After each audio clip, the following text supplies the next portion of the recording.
because you've worked with quite a few and some at very, very high levels. What have you noticed tend to be like better sources of carbs in terms of performance? Because you can get carbohydrates, for example, from a lot of different sources. But are there sources that you find seem to just work better for most of your athletes? So here's the crazy part that maybe a lot of people would never have considered. The answer is yes. There are like, and they're all whole foods, right? So like sweet potatoes, white rice are staples, right? Like I live in those.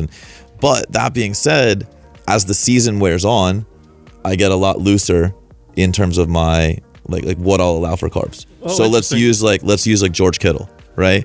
He's NFC Championship this weekend. Yeah. Like when him and I first talked right before the season, it was like I wanted high molecular weight carbs post workout. He's an athlete. Like I understand there's no like benefit to muscle in that window. Like let's just end that debate, right? It's a nervous system response. And now what is high molecular weight carbohydrates? So like some like rapidly absorbed carbs, right? So I'm like talking about like I use highly branched cyclic dextrin. Okay. And that's 100% a CNS issue, right?